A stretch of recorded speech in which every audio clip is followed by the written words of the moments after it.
Ladies and gentlemen, welcome back to another topsy-turvy day in the world of Malamarkets.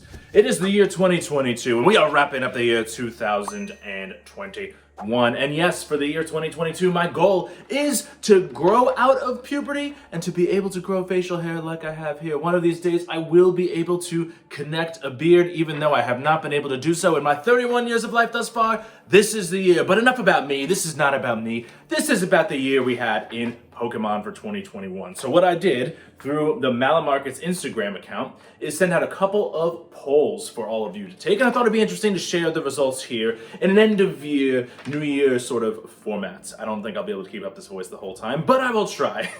Anyway, we did a couple different votes, and we had 40 different people vote in on Instagram for the results of these. Now, is 40 a statistically significant number? No, it is not, but be that as it may, we will share the results anyway and move forward here with this 2021 year in review for Pokemon. First up on our list, what is the scam of the year for 2021? You guessed it, it is the Logan Paul $3.5 million box scam. I actually did not vote on this, but it was too good not to include because you hate to see something of that proportion go wrong. Seriously though, that sucks. Anyway, on to the real competition and the real vote. First up on our list this year is the chase card of the year. There were a couple different cards in the running. We had the Celebrations Charizard, the Alt Art Rayquaza VMAX, the Alt Art Umbreon VMAX, both from Evolving Skies, the Charizard being from Celebrations, and the Shiny Charizard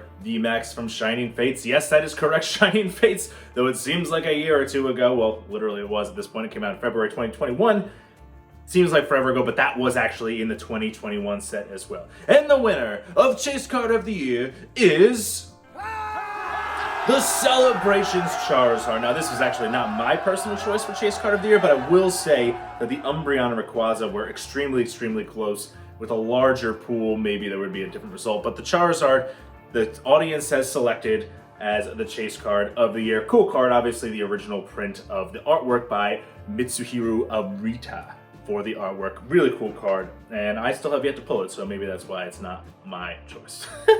All right, now, sets of the year for 2021. In the running, we have Celebrations, we have Evolving Skies, we have Shining Fates, and we have Fusion Strike. What did the audience select as the set of the year? Drum roll, please.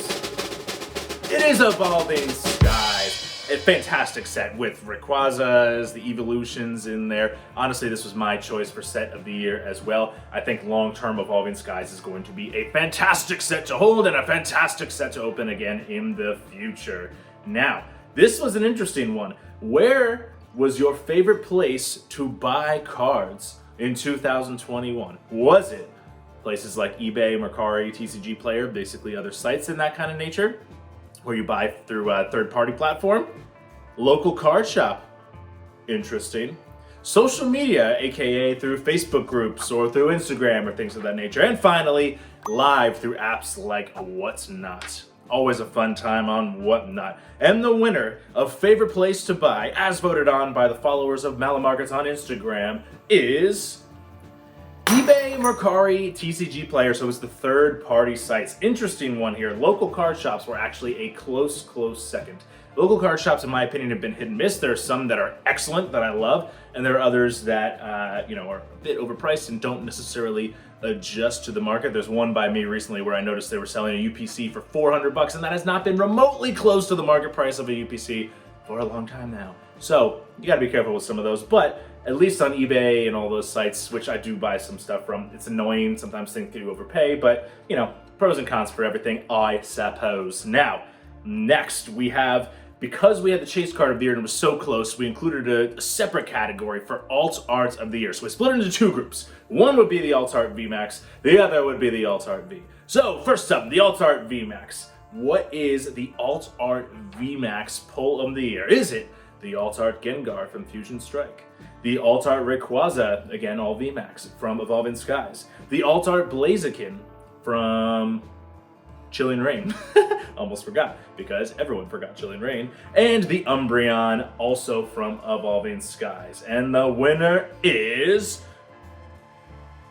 The Rayquaza Alt-Art VMAX. That actually would have been my choice as well. I have pulled approximately 0 of all 4 of those cards. It has been a terrible year for pulls for me, and that will not keep me from trying. But the Rayquaza ended up winning the chase card for the Alt-Art VMAX there. Umbreon was a close second as well, again, showing the power of Evolving Skies.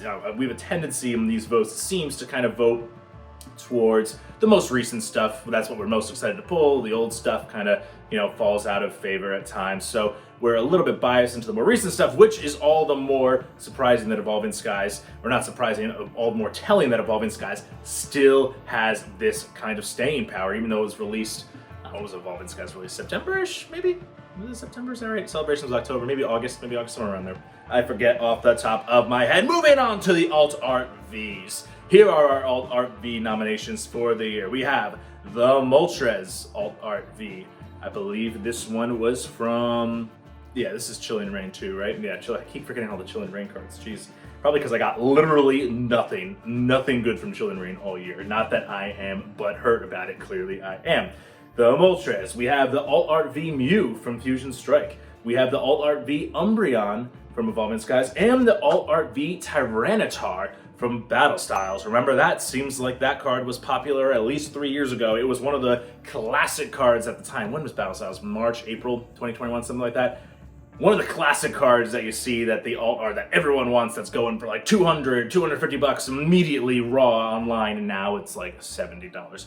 Classic Pokemon. Anyway, the winner is, in fact, the Alt-Art V Tyranitar. Really cool card. The sleepy, overindulgent Tyranitar, of course, from the pretty cool artwork here. And this is maybe one of the few redeemable things about Battle Styles. We will see how that goes in the future. But this card actually ended up taking the Alt-Art V title home from a couple other very cool Alt-Art Vs. Difficult to say fast. We will persevere anyway. Now, favorite rarity. Speaking of Alt-Arts, what was our favorite rarity for the year 2021? Was it Alt-Art Vs, Alt-Art VMAXs, which have a different texture, the rainbow cards, rainbow rares, or the reverse hollow rare slots? So I kind of lumped the shiny cards from Shining Fates, there we go, and also the amazing rares from Shining Fates as well. So really it was just the Shining Fates set, though we got accustomed to shiny and amazing rares from some earlier sets from 2020, 2018 with Hidden Fates and that nonsense as well. And the winner for favorite rarity of the year is... I forgot, hold on. It is the Alt-Art VMAX. There we go, the Alt-Art VMAX. Congrats to the Alt-Art VMAX. Here's a really interesting one that I was very curious to see the results of. What, or should I say, which company is your favorite grading company for the year 2021? It has been all over the place this year, ladies and gentlemen, with both BGS and PSA shutting down their doors for a long time, and PSA finally giving us the great honor of opening their doors back up at the reasonable price of $100 a submission. So reasonable, can't get over how reasonable that is. But I digress. CGC had a backlog this year. BGS, all of these places had backlogs. Grading was difficult, which gave to the rise of other random grading companies. However, those other random grading companies are not in the running. So here are the options. We have PSA, we have BGS, we have CGC, and other, which would be the GMAs, the HGAs, and what have you. And the winner for community, or at least the 40 people who voted, favorite grader of the year 2021 is... PSA! It's PSA. Public Service Announcement, PSA, see what I did there? I got jokes, you are welcome. But I was actually a little surprised to see that. CGC came in second, with obviously BGS coming in third. PSA, despite the terrible customer service they've had this year, which is a little bit out of their control. They could not control the volume of submissions. So despite that, despite the ridiculous grading fees, PSA still has this incredible staying power as far as Pokemon goes. I'm going to do a video on this at some point. CGC was second. I love the subgrades and that kind of stuff. But it's just crazy to see on the secondary market how PSA still carries a premium, especially in those 10s. The 9s as well, but PSA still carries a premium. That has not gone away despite all of the shutdowns and crazy prices and that kind of stuff. Interesting to see. I believe my mustache, which is very real, very real is falling off my face, which is totally normal for totally real mustaches. Anyway, favorite sealed product to open. Is it an ETB, a BB, a tin, or one of the many other boxes that Pokemon creates? The V boxes, let's say, for example. Now, the winner of favorite sealed product is ETBs, which is an interesting one to me. Booster boxes were in second.